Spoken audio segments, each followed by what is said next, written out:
Hi, my name is Trish Dunn and I am a stand-up comedian ventriloquist. I tour all over the UK and the US. This is another behind-the-scenes ventriloquist figure information or ventriloquist figure focus. This month we are going to be talking about latex puppets. Last time I featured one of my soft figures, Agnes. This month we are going to feature a latex figure. My main character is Cornelius, but we'll get to him in just a minute. If you decide to become a ventriloquist, there are several types of ventriloquist figures that you may use. There is the traditional hard figure that could be made out of wood. Sometimes they're molded fiberglass, a type of a resin thing. Last month I misled you when I said you could make it out of clay. What you would do is you would sculpt it in clay, and then of course you would make a mold, or someone would make a mold, and either fiberglass, resin, hard figure. They're also made out of paper mache. They are quite fragile, but now thanks to 3D printing, you can sculpt a figure, have it 3D copied and 3D printed, which is quite amazing. Then there are, of course, the soft figures, which are made kind of like Muppets, but you can get them as very, very lifelike. You can get animals, you can get people, and that's what we focused last month, is the soft figure.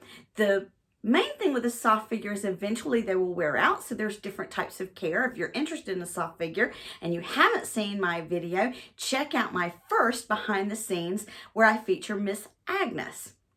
Now, the last one that I use and we are going to talk about today is the latex figure.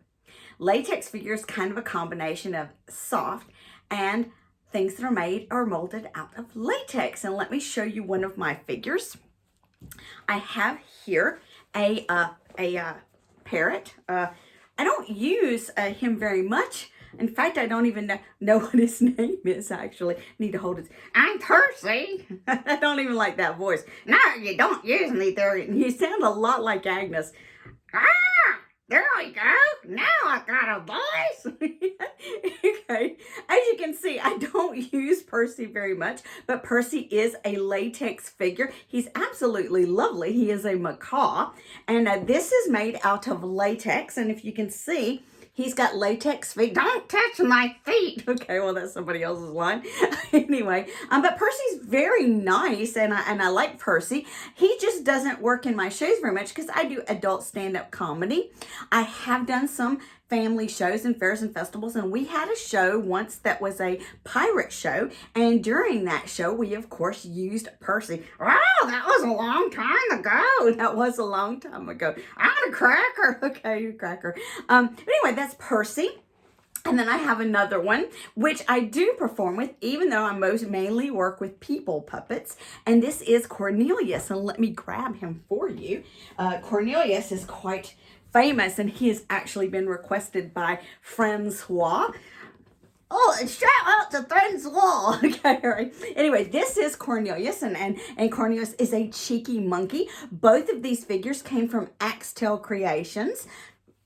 Oh, Axtell Creations. Yeah, my name is Cornelius, and as you can see, I have a British accent which is quite problematic. Yes, very problematic, seeing how I'm in England.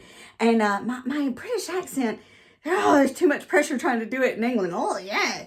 Okay, I think we just combine the two voices. Anyway, that's not what I'm doing. I'm not performing with him. I'm wanting to show him to you.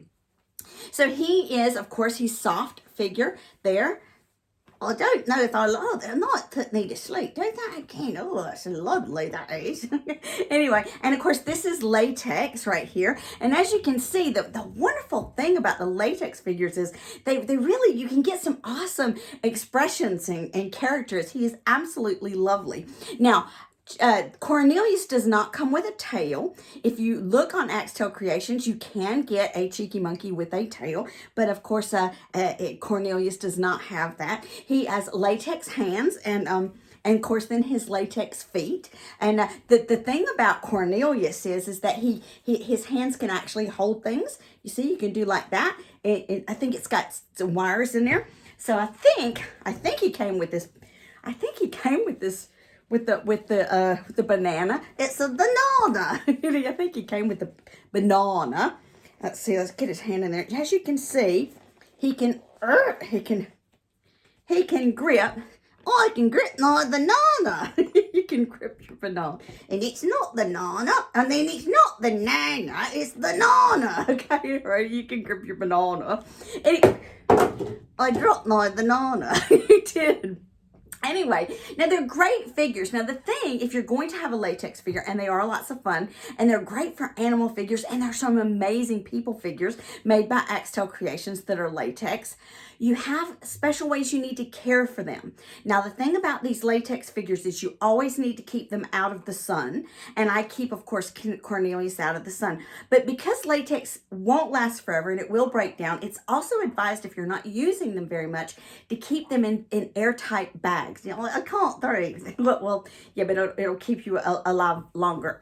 Trust me, I can't breathe in an airtight bag. It's okay. You're not real. Anyway, the other thing is, don't let people touch your puppet. This is the thing. I use Cornelius in family shows, and people love to have their children come up and have a picture made with the ventriloquist and especially a cheeky monkey with a wonderful face like this. I'm quite famous, you know. But the thing is, you can do that. Just try to discourage people from touching your puppet. If you do need to clean him, her, whatever, or your latex puppets, don't use hot water. Use lukewarm or quite cool, tepid, soapy water to clean them. Make sure you dry them appropriately. The other thing is sometimes, how do you condition it? Now, this is quite controversial. And one of the reasons why it took me so long to do this particular video is I wanted to be 100% sure.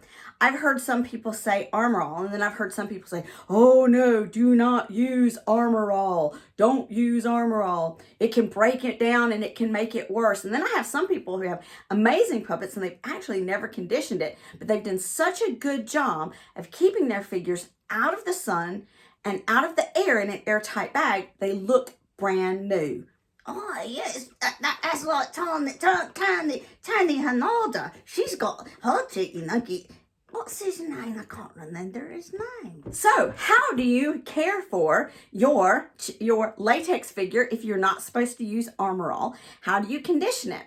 Well, one of the reasons why it took me so long to get this particular video together was I did not want to mislead you at all. I didn't want to have any mistakes to correct like last time. Anyway, it is recommended on Axtell's website that you use this kind of protectorant. You might not be able to see it. It is 303 Aerospace Protectorant, Ultimate UV Protection. And it's recommended that you use this, I think like every 3 months or so, on your latex figures. I'm just going to put that down. And that is, I mean, that's the best way to keep them conditioned. I don't know if there's anything else. If you have any questions or you know more than I do about latex figures, because I don't use them very much, please comment down below to help other people out. And thank you again for tuning in of Behind the Scenes Figure Focus. And thank you, Frank Logan, for letting me use your term. My name is Trish Dunn, and this is Cornelius. Cheerio. I hope to see you next time. Okay. Thank you. Bye.